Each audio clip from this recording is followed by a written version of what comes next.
Let us see some examples of sequences. So the important thing is we may have to take the rule of the sequence.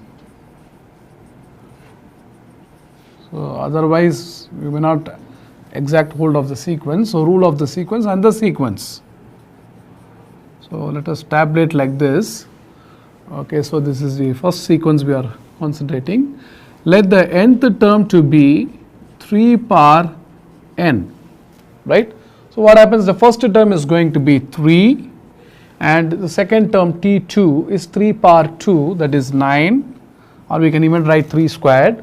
The third term is going to be 3 cubed, that is 27, and the fourth term is going to be 81, and so on. So the sequence, once you set the rule, then you know the fifth term is going to be 3 power 5 and whatever value it comes, because if the rule is not set, as we already know that the sequence will take its own path. So the rule of the sequence is important, then we are constructing the sequence, right?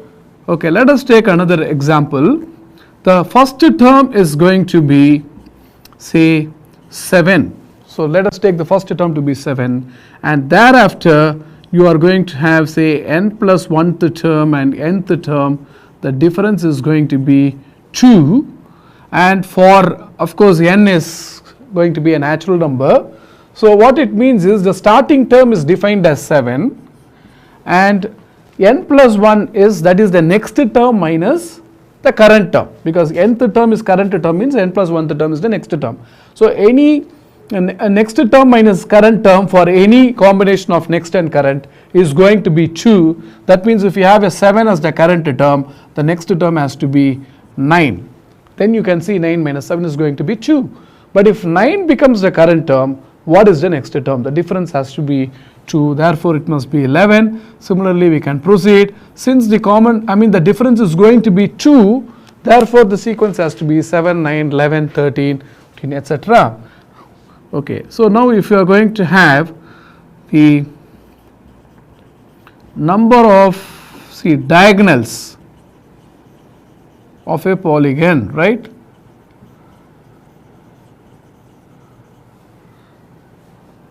Okay, the point is when you are going to write a sequence, but how are you going to write the rule of the sequence? So first let us try to write, if you are going to take a triangle that is not going to have a diagonal, it's going to have 0.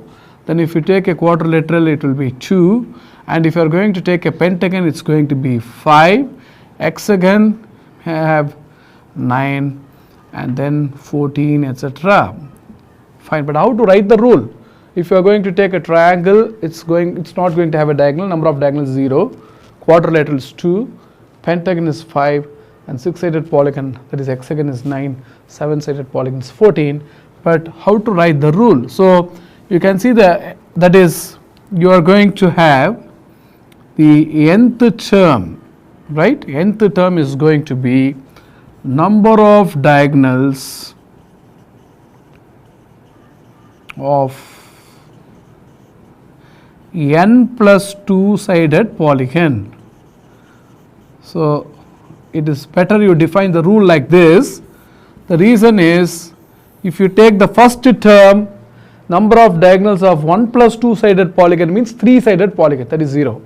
Then the second term is number of diagonals of 2 plus 2-sided polygon, that is 4-sided polygon, is quadrilateral. So therefore if you are going to have a T10, that's going to be the number of diagonals of 10 plus 2-sided polygon, that is 12-sided polygon. So it's always important that from the rule you can construct the sequence. Sometimes if you want the sequence, there might be certain difficulty, because this is not a proper way to define number of diagonals of a polygon means in which order. So that is very important. So here you are fixing that order. Nth term is nothing but number of diagonals of n plus 2-sided polygon. That means the first term has to be for the number of diagonals of triangle, the second one has to be the number of diagonals of quadrilateral 4-sided polygon, and so on. So this is how we should first know the rule of the sequence to construct the sequence, or conversely, if you want that sequence, you should know how to define the rule. Otherwise the sequence will take its own path. Therefore there are a lot of sequences. In fact, you can have starting term or even 2 starting terms and construct the sequence, and therefore this is very important to know the rule of the sequence and constructing the sequence, or if you want the sequence, you should know how to define the rule. These two things are very, very important.